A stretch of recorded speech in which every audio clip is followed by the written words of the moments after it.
Ayan, nahiwa ko na siya at naka-arrange na sa malinis na lagyan at nilagyan ko siya ng decoration na rose flower. Ayan, ready to serve na siya and ready to eat.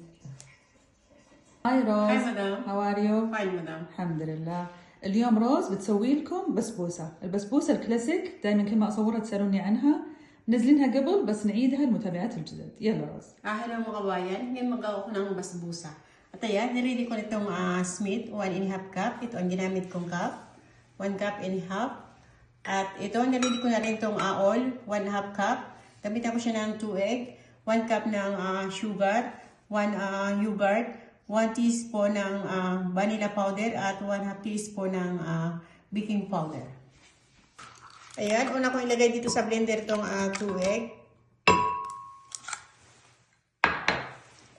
At ilagay ko na din itong oil.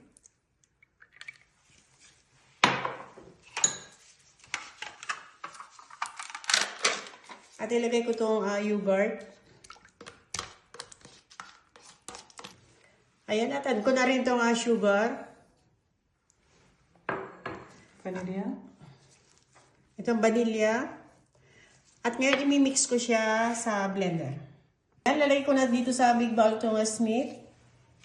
At ito nakalimutan ko kanina, mag-a-add ako ng 2 tablespoon ng milk powder.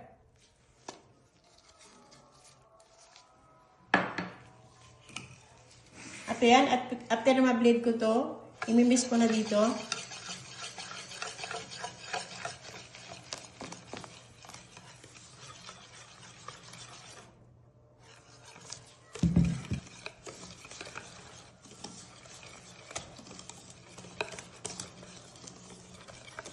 Yan, na-mix ko na siya ng mabuti. At ikikip ko siya ng 15 minutes. At after, i-add ko yung baking powder.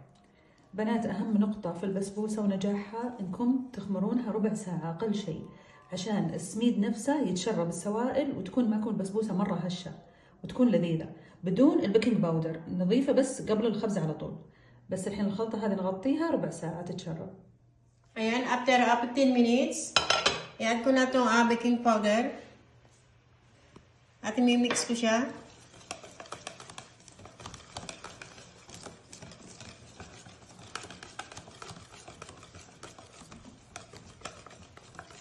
Ayan, at ready ko na itong baking tray. Nilagay ko siya sa ilalim ng tahina. At ilagay ko na itong Smith.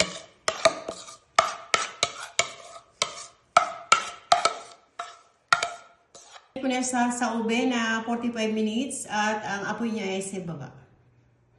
Ayan, after 45 minutes, luto na sa ilalim at nilagay ko sa top na para mag-little brown siya.